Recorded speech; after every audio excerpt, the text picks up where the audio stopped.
नमस्कार, बहुत बहुत स्वागत है आपका आपके अपने चैनल द लोकल रिपोर्ट में।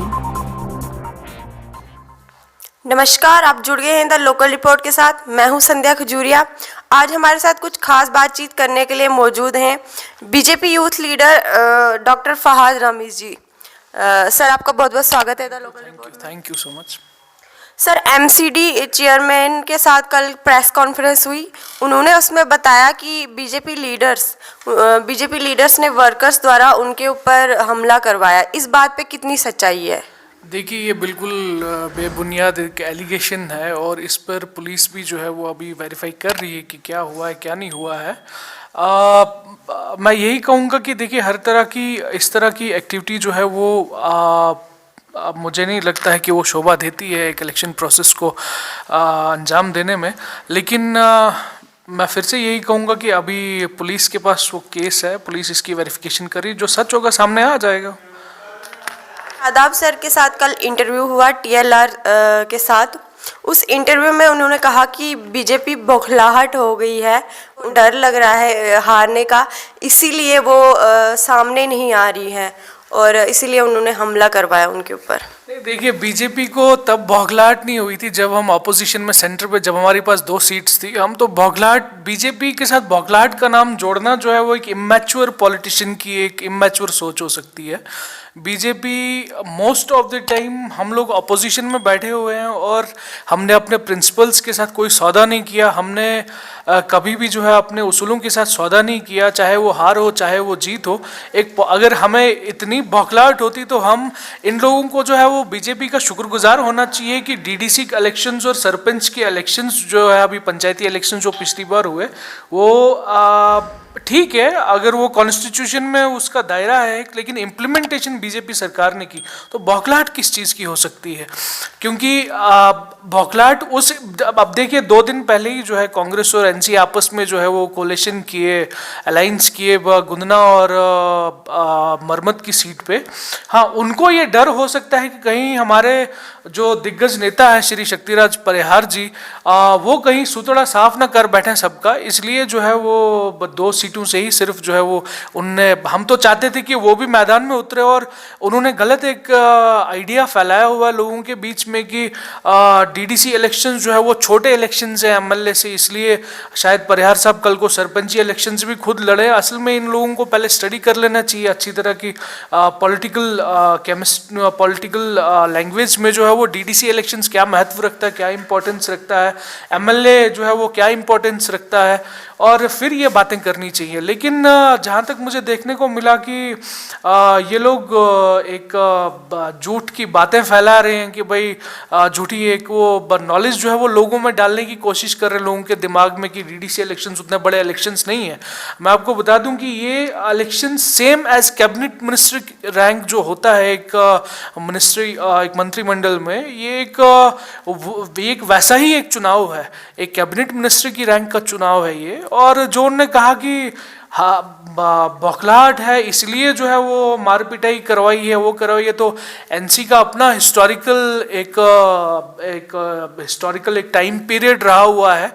और आजकल के नौजवान तो हर चीज़ जो है वो गूगल या विकीपीडिया पे देख लेते हैं कि भाई कितना सच है कितना झूठ है, तो उठा के देख लेंगे 1987 के इलेक्शंस में जो है वो जब इलेक्शंस करवाए थे तो उसमें एनसी का जो है वो अभी भी कहीं पे भी आप देखेंगे तो एक रिग्ड इलेक्शंस जो उस टाइम जो है फारूक अब्दुल्ला ने करवाए हुए थे। तो मुझे लगता है कि ये चीज़ें बीजेपी के लिए बोलना बहुत गलत होगा, बल्कि इनकी अपनी एक हिस्ट्री रही हुई है वैसे इलेक्शंस करवाने की। तो देखते हैं क्या होता है आगे भी। आज तक मीडिया के सामने कोई बीजेपी लीडर्स नहीं आया, क्या इस अटैक में उनका इन्वॉल्वमेंट है इसलिए नहीं आया? नहीं, देखिए मैं आपके सामने हूँ, कल जो है वो परिहार साहब भी सामने आए। ये और बात है कि हम ऐसी बातों को ज़्यादा भाव नहीं देते, क्योंकि इन लोगों का हमेशा से ही रहा है कि अब अभी अगर बाहर जो है कोई टायर पंक्चर हो जाए किसी गाड़ी का तो वो भी बीजेपी ने ही करवाया हुआ है। अब इनकी गाड़ियां खराब हो जाएंगी कल को कैंपेन में तो वो भी बीजेपी ने करवाया हुआ है। तो हर एक चीज़ बीजेपी के भारतीय जनता पार्टी के ऊपर थोपना ये एक इनका ट्रेंड बन गया हुआ है। अपनी जो है वो हिस्टोरिकल जो ब्लंडर्स इनने किए हुए हैं वो बुलाकर। और मैं फिर से एक बार जो है वो सबको याद दिलाना चाहता हूँ कि बीजेपी यहाँ पे आज खासकर जम्मू और कश्मीर में हमारी सरकार जो है पावर में नहीं रही, तो जो सरकार ज़्यादा पावर में रही है उसका भी जो है वो रिजल्ट उठा के देख लें कि उन्होंने लोगों के साथ, और आज से नहीं, during militancy also, militancy period से पहले भी जो है क्या रोल रहा है एनसी का, कांग्रेस का। और जब बीजेपी यहाँ पे पावर में आई तो उसके बाद इन लोगों का और रोल क्या रहा हुआ कि कितना झूठ इन्होंने फैलाया बीजेपी के बारे में। तो ये भी एक उसी की आगे एक चल रही है, एक कड़ी चल रही है कि भाई बीजेपी जो है वो अटैक करवा रही है, वो करवा रही है, ये करवा रही है।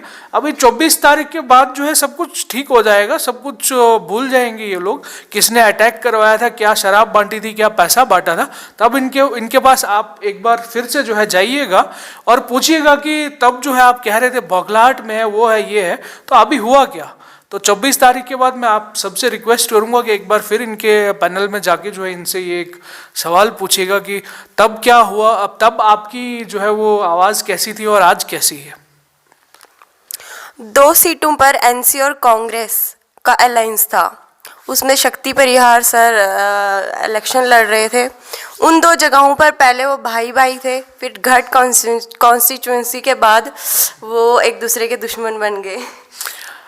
देखिए, जब हमने भारतीय जनता पार्टी ने पीडीपी के साथ अकॉर्ड एक अलायंस किया था, तो हमारा एक कॉमन मिनिमम प्रोग्राम जिसको कहते हैं वो एक सेट हो गया था, एक एजेंडा सेट हो गया था। मुझे तो अभी से ये समझ नहीं आ रही कि ये तो अभी से आपस में लड़ रहे हैं, तो इनका एजेंडा ऑफ अलायंस क्या होगा, लोगों की डेवलपमेंट के लिए जो है एजेंडा क्या रहेगा। 2 सीट्स हैं गुन्ना और मरमत, साफ जाहिर सी बात है कि परिहार साहब की वजह से जो है अलायंस वहाँ पे हुआ। अब वहाँ पे किन कैंडिडेट्स को खड़ा किया, उनकी क्या आगे सिचुएशन रहेगी, वो 24 तारीख को पता चलेगा।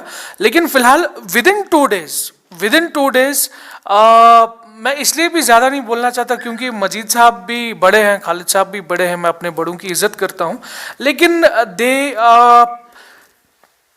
Are good politicians but not good leaders. I mean they can't lead people. अब जिनके अपना ही विजन जो है थोड़ा बहुत डामाडोल सा हो, ये तो सभी डोडा की पूरी जो है अभी डोडा की पूरी जनता यही सोच रही कि आखिर ऐसा क्या हुआ कि एनसी और कांग्रेस परसों तक जो है अलायंस था, परसों तक केमिस्ट्री अच्छी थी, तो आज अचानक क्या हो गया। और अगर खुदा ना खास्ता कल को अलायंस जो है वो ये कंटिन्यू करते तो हमारा इस डिस्ट्रिक्ट की डेवलपमेंट का क्या हो जाता।